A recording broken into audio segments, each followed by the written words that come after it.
welcome sa atin pong Bread Talk kung saan atin pong pinag-aaralan ang salita po ng Diyos maging ang buhay ng atin pong Panginoong Jesus. Para po sa mensahe na pinagkalab sa atin ng Panginoon ngayong pong umaga, ito po ay nasa Jeremiah chapter 30 and verse number 7. Ito po ang sabi ng talata.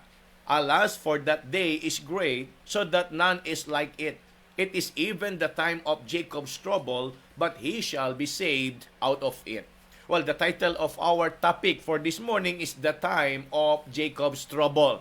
Marami po sa atin, hindi po madaling maiintindihan ito pong sinabi ng verse number 7. Lalo pat kung hindi naman ho tayo talaga palabasa ng Biblia at hindi ho tayo talaga nag-aaral patungkol po sa ating future. Ito po ay hindi lang para sa Israelites, para sa kanilang kinabukasan, kundi ito rin po ay para sa ating future bilang mga mananampalataya. Ito rin po ay merong malaking kinalaman sa atin po magiging kalagayan pagdating po natin sa kabilang buhay. Tignan po natin ano ba ang ibig sabihin nitong the time of Jacob's trouble. Dinescribe po ito ng Biblia and dito rin po sa chapter 30, makikita po natin kung ano pong ibig sabihin nito at kung ano po ang mangyayari sa bayan po ng Panginoon. Tignan po ninyo from verses 5 to 6. Sundan po ninyo, ito po ang sabi ng mga talata. For thus saith the Lord, we have heard a voice of trembling, of fear, and not of peace. As ye know and see whether a man that travail with child, wherefore do I see every man with his hands on his loins, as a woman in travail, and all faces are turned into paleness. Ito ho ang ibig sabihin niyan, mga kapatid. Ang mararanasan, yung salita po kasing the time of Jacob's trouble, ang ibig sabihin niyan, mga kapatid, yung bayan ng Panginoon, yung Israelites at yung Judah, sila po ay dadaan sa ganito pong tribulation. Yung kanilang, kumbaga, tinatawag na suffering sa kanila pong buhay. Kumbaga, ito po yung tinatawag na 7 years, na tribulation, na kung tutuusin, mga kapatid, ito po ang dapat maging kalagayan ng kanila pong bayan. Pero ganun pa man, sabi ho ng Panginoon, ang maganda dito, ang Diyos po ay hindi basta magbibigay lang sa kanila ng parusa, kundi ito po ay paraan ng Panginoon para yung kanyang bayan ay maging maayos sa kanya pong harapan at maging sa kanilang lakad. Kaya nga ito ho yung ating pag-aaralan, mga kapatid. Pakinggan po ninyo, ito po ay mahalaga hindi lang po para sa bayan ng Diyos sa Israel, kung hindi sa atin din po bilang mga mananampalataya. Kaya ito ho yung nakita ko mula po dito sa mga talatang ito. Number 1, here we can see it's God's discipline to His people. Ito po yung pagtutuwid ng Panginoon para sa kanila, sapagkat tandaan natin, parang magulang sa kanyang anak, kung minsan hindi ho sinusunod ng mga anak natin yung salita lang. Kumbaga sinasaway natin pero parang binabaliwala, pinapaalalahanan natin pero hindi pinapansin. So ngayon, ito na ho yung pagkakataon na kailangan nilang maramdaman yung palo o hagupit ng Diyos para yung kanilang kalagayan maging maayos sa harapan ng Panginoon. Naniniwala po ako, mga kapatid, na ang Diyos kumbaga, nagpaparana sa atin. Pinapayagan niya na tayo po ay dumadaan sa hirap, problema, o kung ano pa man, para makita natin at ma-realize natin yung ating pagkakamali at yung ating kalagayan kung nasaan na tayo ngayon. Kasi po, kung tingin natin sa sarili natin, maayos tayo. Pero ang tingin naman pala ng Panginoon sa atin, hindi. Mga kapatid, tingin ko po, hindi tayo basta-basta kagad makikinig sa sasabihin ng Panginoon. Kasi sa pakiramdam, sa itsura, parang okay naman tayo. Pero kung ang pag-uusapan, puso at ang atin pong spirituality, mga kapatid, ang Diyos lamang po ang nakakadetermina niyan. Hindi ho natin kayang sabihin na okay talaga tayo spiritually. Hindi ho natin kayang sabihin na talagang maayos ang ating pamumuhay kung ang basihan natin ay yung ating pong sarili at yung ating pakiramdam. Kaya nga, ito po ang naging kaparaanan ng Panginoon para sila po ay, kumbaga, disiplinahin. Ituwid sa kanilang mga lakad. Bagamat ayaw ho natin ito, sabi nga ho ng talata, malinaw po in verse number 7, balikan natin. Alas, for that day is great, so that none is like it. Oh, walang magkakaroon ng interest na maranasan nila yung ganong kalagayan. It is even the time of Jacob's trouble, but he shall be saved out of it. Wala ho talagang mag-i-interest na sana'y maging lakad din natin at kalagayan din natin yung kanilang magiging kalagayan. Mga kapatid, hindi ho biro yung kanilang pagdadaanan sapagkat parang sila po parang sila pinipiga at kinakatas na nyog. Oh, talagang ini-squeeze sila. Pinepress sila para lumabas yung talagang pinaka-magandang klase na mapapakinabangan doon po sa kanilang kalagayan. Kaya nga mga kapatid, for me, ito po ay pagdidisiplina ng Diyos para sa kanyang bayan. Tingnan po ninyo, sabi nga ng Biblia, kapag mahal ng Diyos, dinidisiplina. Pero kapag hindi na yan mahal ng Panginoon, parurusahan na lang yan. Kaya magkaiba ho yung punishment and discipline. Magkaiba ho yung pinarurusahan at magkaiba ho yung itinutuwid. Parehas pong masakit. Pero ang maganda po doon, mga kapatid, magkaiba ang ibig sabihin nun. Pag sinabi ko kasing punishment, ang lundo na nun, kasiraan. Pero pag sinabing God's discipline, ang lundo pa rin nun sa ikabubuti. Bagamat masakit, pag tayo dinisiplina, bagamat malungkot kapag tayo po tinutuwid, pero ang ending and bottom line pa rin ng ganong kalagayan para po sa ating ikabubuti. Kaya nga naniniwala ako, baka may mga anak na nakikinig ngayon at nakikita nila itong ating pinag-aaralan patungkol po sa pagtutuwid ng Diyos, marahil dito nila maiintindihan na kung bakit may mga magulang na hindi po nagsasawang magpaalala. Kung bakit may mga magulang na hindi po nagsasawa na bantayan yung kanilang mga anak, ituwid sa kanilang pagkakamali dahil nandiyan ang pag-ibig. Sabi ho ng Bible kung iniibig ng Diyos yan, pinapalo niya yan. Kapag iniibig ng Diyos yan, dinidisiplina niya yan. Pero pag hindi na ho natin nararamdaman ang kamay ng Diyos, kung paano tayo itinutuwid sa ating buhay, mga kapatid, baka yan po parusa na. Hindi na ho yan pagtutuwid ng Diyos sa atin. Kaya nga yan ho yung unang bagay na nakita ko. Pangalawa, it is God's cleansing for His people. Dito niya makikilala kung sino talaga ang sa Kanya at hindi. Dito niya malalaman ang totoong kumikilala sa Kanya at sumusunod. Well, ganun din po. Kaya nga sabi ko, hindi lang ito para sa bayan ng Diyos, sa Israel at sa Juda, kundi maging sa atin ding kalagayan, dito natin malalaman kung sino talaga ang sa Panginoon. Kung tayo pong lahat, di ko sinasabing meron sa ating hindi ligtas, meron sa ating hindi totoo, pero ang basehan po natin mga kapatid, ito ang sinabi ng Biblia. Ang sabi ng salita ng Diyos, ang sa Diyos nakikinig ng salita ng Diyos. Ayan ang malinaw sinabi ho ng John chapter 10 For my sheep hear my voice and I know them and they follow me. So, ibig sabihin, ang inaangkin ng Panginoon, yun talagang Kanya lang. Hindi yung lahat ng umaangkin sa Kanya, inaangkin ng Diyos. Linawin ho natin, mga kapatid, hindi ho lahat ng umaangkin sa Diyos, inaangkin ng Diyos. Ang inaangkin lang ng Diyos, yung totoong sa Kanya. Ngayon, ano po ang basihan ng Diyos para masabi niya na ito'y talagang totoong Kanya? Ang sabi ng Bible, my sheep hear my voice, and I know them, and they follow me. Ang sa Diyos, nakikinig ng salita ng Diyos. Kaya nga, hindi ho porket nagsasabing Kristiyano na, totoo. Hindi ho porket nasa Panginoon na talaga at tinanggap nila ang Panginoon, totoo. Kailangan ho natin yung patunayan kung paano tayo sumusunod sa salita ng Diyos. Kasi kung totoong Kristiyano yan, dapat nakikinig ho yan ng salita ng Diyos. Yan ho ang sabi ng Bible. Bakit hindi ho natin nakakasama sa pag-aaral ng salita ng Panginoon? Di ba't nakakabahala ho yun? Nakakabahala yon. Sinasabi nila, Kristiyano sila. Sinasabi nila, saved na sila. Pero ayaw pumunta ng church. Di ba't pag nagso-soul winning tayo, ganyan ang ginagawa natin. Matapos nating ma-share yung salvation, magpe-pray tayo, tapos subukan yung ayain na pumunta sa church. Ayaw. Ayaw. So kaya medyo hindi ho natin sinasabing tayo po humuhusga sa kalagayan ng iba, kundi meron ho tayong basis, mga kapatid. Sabi ho ng Bible, my sheep hear my voice and I know them and they follow me. Ang totoong sa Diyos, nakikinig. Ang totoong sa Diyos, sumusunod.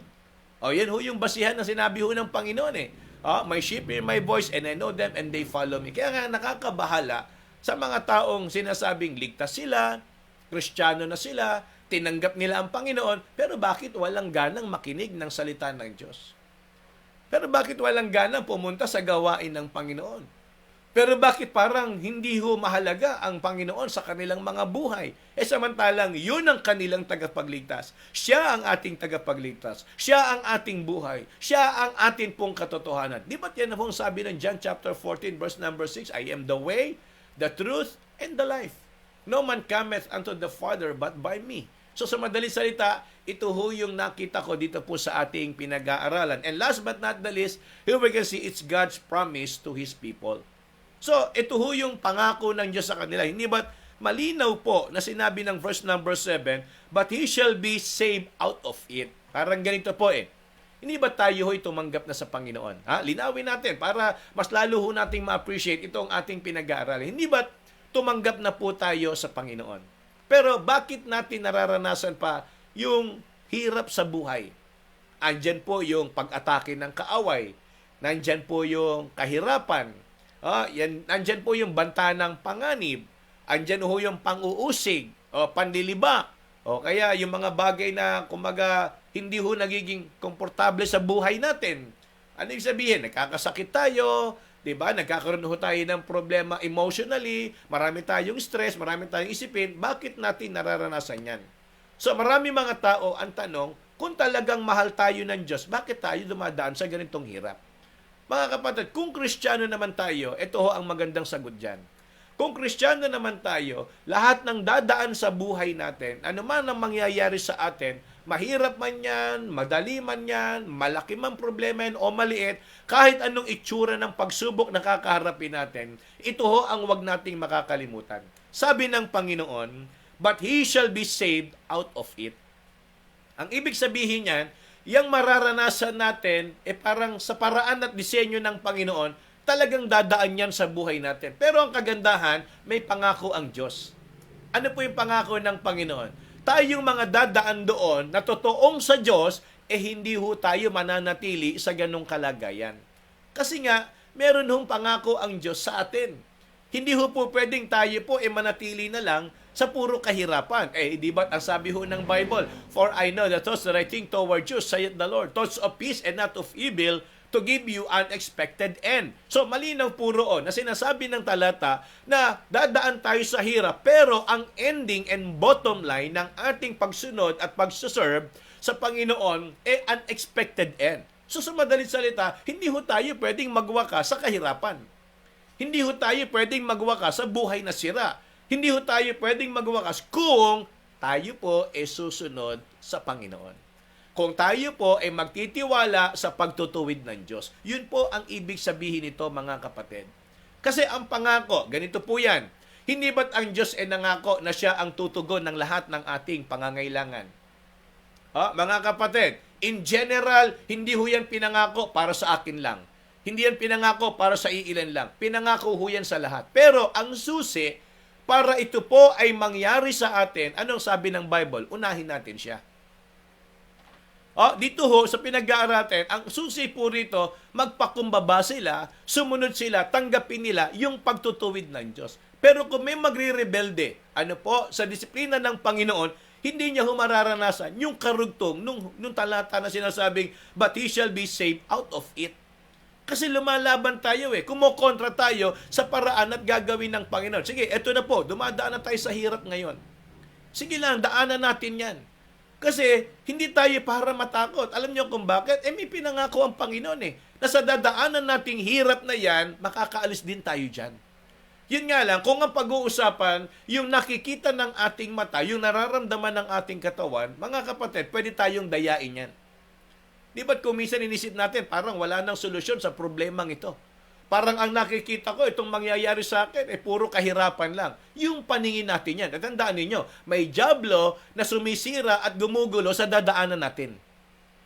May dyablo na talagang nagpaparumi ng kaisipan natin habang nagpapatuloy tayo sa Panginoon. Hindi naman tayo lang hindi lang tayo. Hindi lang yung sarili natin ang problema natin. May kaaway din. Kaya kapag hindi ho natin na-disiplina ang sarili natin, kapag hindi ho natin na-focus yung ating attention sa Panginoon, bukod sa ating sarili na problema natin kung paano tayo lalakad, nandyan pa ang kaaway. So kaya mahihirapan tayo talaga makalabas sa problemang kinalalagyan natin. Kasi nga, ang nakikita lang natin yung problema. Pero hindi natin naaalala yung pangako ng Panginoon na kaya niya rin tayong alisin dyan. O, tingnan niyo po para mas maging klaro ito. Basahin po natin verses 10 to 11. O, the same chapter pa rin po, chapter 30. Pakinggan po ninyo. Therefore fear thou not, O my servant Jacob, saith the Lord, neither be dismayed, O Israel. For lo, I will save thee from afar, and thy seed from the land of their captivity. And Jacob shall return. Ang sabi ho ng Bible, shall be in rest, and be quiet, and none shall make him afraid. For I am with thee. Amen? Sabi ho ng Bible, saith the Lord, to save thee, though I make a full end of all nations, whither I have scattered thee, yet I will not make a full end of thee, but I will correct thee in measure, and will not leave thee altogether unpunished. So, sa madalit salita, kung ito ho talagang nanamnamin natin, hindi ba't malinaw naman dito, sabi ng Panginoon, hindi kayo magwawakas na alipin. Babalik pa rin kayo doon sa lupain. Yun nga lang, alam nyo ho, yung 70 years na sinabi ho ng Bible na kanilang, alam ba, parang panahon ng kanilang pagka-captive, iniisip ko lang, ang hirap nung kalagayan ng mga pinanganak nung 70 years na yon. Ano pong ibig sabihin? Ang nakamulatan ng kanilang paningin, hirap. Ang nakamulatan ng kanilang isipan, sila'y alipin. Ano ho? Kumbaga, yung adjustment ba para sila mabuhay ng tama, mahirap po yun. Pero ganun pa man, kung tayo po'y naniniwala sa Diyos, nananampalataya sa Kanya, kahit pa tayo pinanganak, sa panahon na tayo alipin ng kaaway, kahit pa tayo pinanganak at sinilang, sa panahon na tayo bagsak at mababa sa ating kumbaga moralidad, mga kapatid, naniniwala pa rin ako, kaya pa rin yan daigin ng pananampalataya sa Diyos. Ano ho? Parang kalagayan din natin ngayon. Marami ho sa atin nakagisnan ng hirap. Marami ho sa atin na nagising na talagang parang wala ho talagang halos makain, hirap na hirap sa buhay. Pero bakit eto tayo ngayon? Meron tayong pagpapalang tinatanggap mula sa Panginoon. So sa madalit salita, kung ang pag-uusapan yung pangako ng Panginoon, naniniwala ako, ang Diyos tapat sa lahat ng Kanyang ipinangako. Ang Diyos ay totoo. Ano po, sa lahat ng Kanyang binitawang salita. Kaya nga, kumbaga, dito ho natin makikita yung sinabi ho ng Bible. Ano ho, na kung papaanong ang Diyos nangako sa kanila na ito po ang ibibigay niya. Kumbaga, ito ho yung kanilang magiging ending ng kanilang buhay.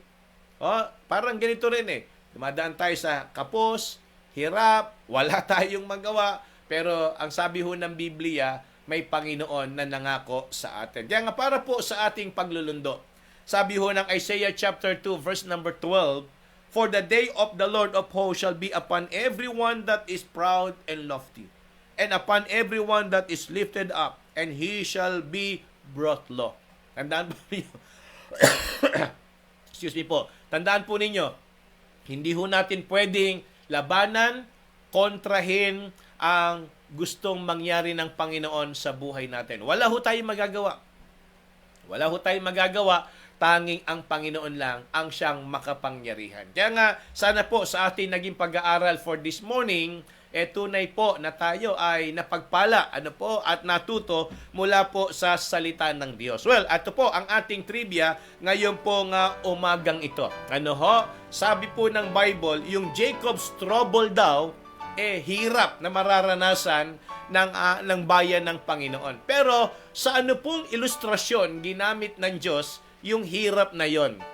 Kumaga, binanggit ko po kanina yan doon sa talatang binasa po natin, sa verse number 6, yung hirap daw nila kagaya raw ng isang, alam niyo na po, binanggit na parang babae lang ang nakakaranas po nito, hindi ho lalaki. So yan po ang ating trivia. Yung kanilang daw magiging trouble or sufferings ay kagaya ng isang babae na dumadanas ng ganito pong kalagayan. Kaya yan po ang ating trivia for this morning. At ito na po, mga sumagot ng tama para po sa ating naging trivia last Saturday. Hindi ako nagkakamali. Last Friday. Ayan. So last Friday. Okay, so sino ang nag-contradict sa turo ni Prophet Elijah? Yan po ay si Hananiah. Ayan, so si Prophet Hananiah. At ito po ang mga sumagot ng tama last Friday. At number 1, i-ready nyo na po mga kapatid. Ako ang ganda ho ng ating award sa magiging champion or sa best, ano bang magandang tawag dyan? Best trivia answerer o kaya sa best trivia natin. O, di ba? Isipan natin yan kung ano magandang title na ibibigay natin dyan. Pangit naman, sobrang noble niya, napakatalino niya. So, basta yan po.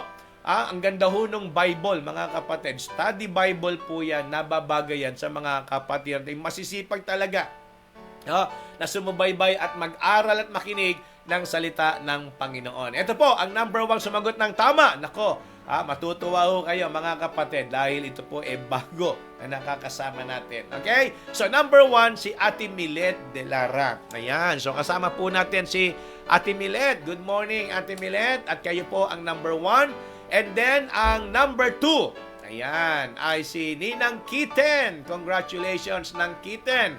And then, ang number 3 ay si Sister Gypsy. Ayan, ako, good morning sa inyong tatlo. And congratulations. Palakpakan po natin sila. Ayan.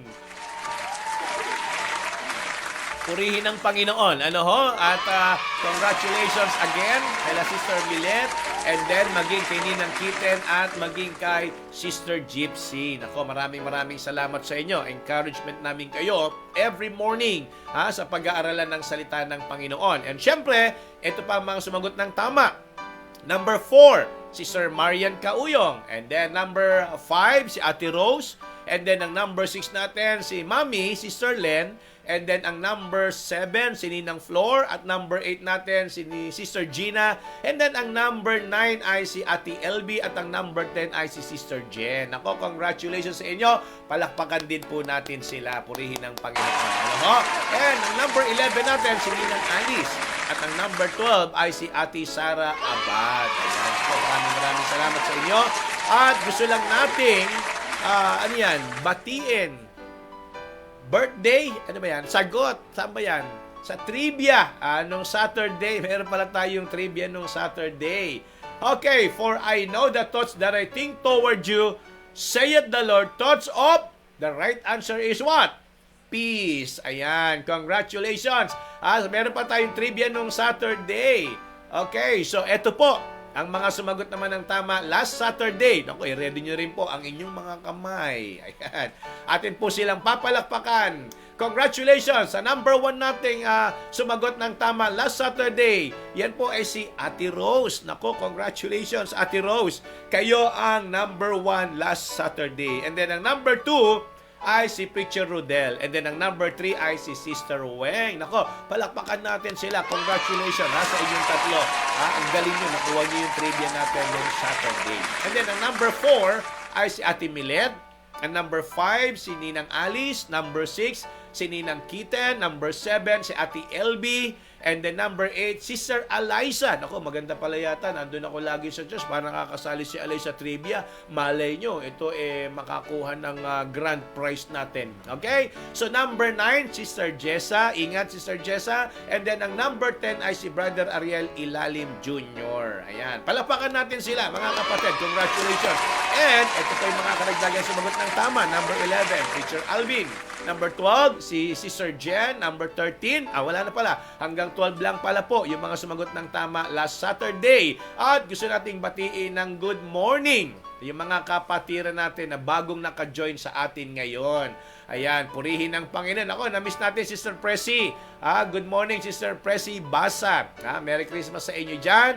And syempre kila Ate Carmen and Brother Ariel. Ako, good morning din sa inyo. Salamat sa mga bago nating kapatirang nakasama for this morning. Ayan, ako, sa lahat po ng mga member natin, kami po ay nagpaparting sa inyo ng isa mapagpalang araw na kung saan atin pong nakamtan ang biyaya ng kalangitan. Ano po yun? Yan ang regalo ng kaligtasan.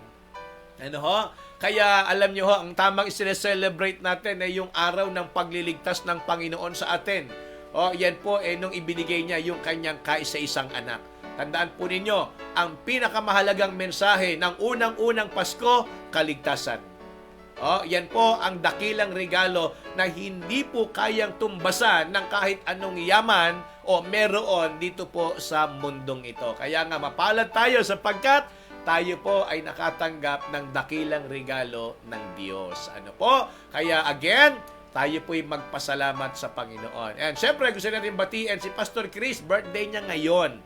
Ayan. Good morning, Pastor Chris. And happy birthday sa iyo. Kaya kami masaya sapagkat alam namin masaya ka rin dyan ngayon dahil marami kayong nagse-celebrate dyan na magkakasama. O, nandyan yung mga kapatiran natin. Batiin natin yung mga kapatid natin dyan sa Kalbayog. Nandyan si Sir Antoinette, si Nanay Silvia, si John Carl, nandyan din, si James David, si Sir Rica Ranalan, and then si Marian, and maging si Sister Rina. Ayan. So, good morning. Maupay nga aga sa inyong tanan, dida sa Kalbayog, Samar.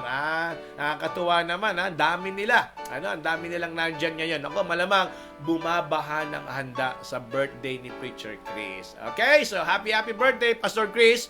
Pagpalain ka ng Panginoon. Again, sa lahat ng mga kapatid na nakasama natin ngayong umaga, maraming pong salamat. Ingat po tayo palagi and good morning to everyone.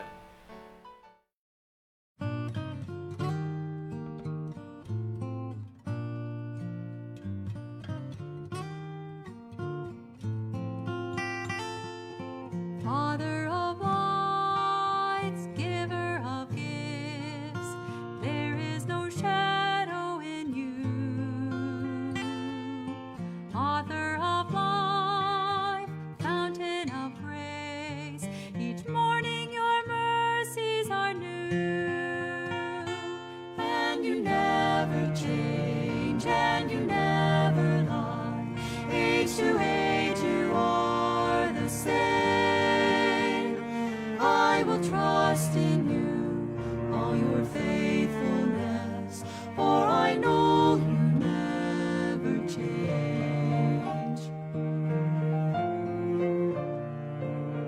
Father of love, source of all good, tower of strength and my shield.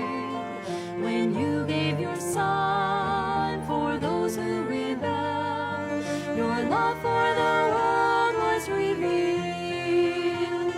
And you never change, and you never lie. Age to age you are the same.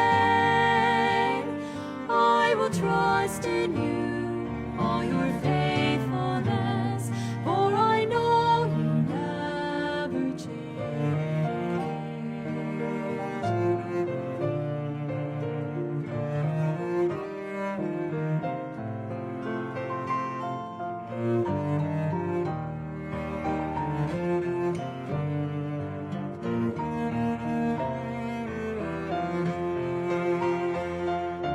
Father of peace, help all the weak, though mountains fall into the sea, though tempests may rage.